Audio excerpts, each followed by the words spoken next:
বর্তমান বাংলাদেশে বিদ্যমান ইন্টারনেট সেবা সাবমেরিন কেবল নির্ভর।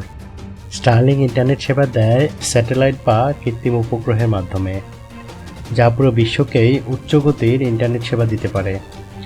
মার্কিন প্রযুক্তি উদ্যোক্তা ইলন মাস্কের স্পেস এক্স পরিচালিত স্যাটেলাইট ভিত্তিক ইন্টারনেট সেবা স্টারলিংক বাংলাদেশে আনুষ্ঠানিক কার্যক্রম শুরু করেছে।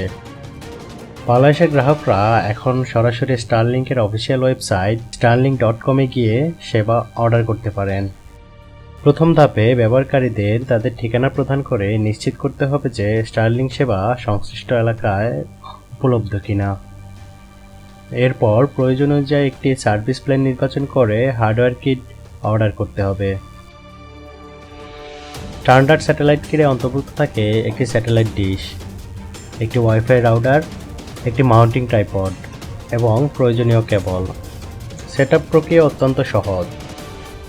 শুধু বিদ্যুৎ সংযোগ দিয়ে স্যাটেলাইট ডিশকে খোলা আকাশের নিচে মুভ করে এমন জায়গায় স্থাপন করতে হবে যাতে এটি পরিষ্কারভাবে সিগন্যাল পেতে পারে। স্টারলিংক বর্তমানে বাংলাদেশের গ্রাহকদের জন্য দুটি ইন্টারনেট প্যাকেজ অফার করছে। একটি স্টারলিংক রেসিডেন্সিয়াল প্যাকেজ যার মূল্য ৬,০০০ টাকা, আর স্টারলিংক রেসিডেন্সিয়াল লাইটের মূল্য ৪,২০০ টাকা। উভয় প্যাকেজই স্যাটেলাইটের মাধ্যমে উচ্চ গতির নিরবিচ্ছিন্ন ইন্টারনেট সুবিধা প্রদান করে থাকে, যা দেশের দুর্গম ও গ্রামীণ এলাকাগুলোর জন্য বিশেষভাবে কার্যকর। এর জন্য হার্ডওয়্যার কিট কিনতে হবে এককালীন ৪৭,০০০ টাকায়।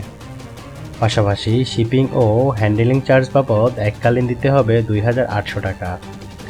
ফলে সংযোগ বাবদ খরচ হতে পারে ৪৯,৮০০ টাকার মতো। ওয়েবসাইটের তথ্য অনুযায়ী স্টারলিংক সংযোগ নিয়ে ৩০ দিন ব্যবহার করার পর সেবা সন্তোষজনক মনে না হলে সম্পূর্ণ টাকা ফেরত দেওয়া হবে।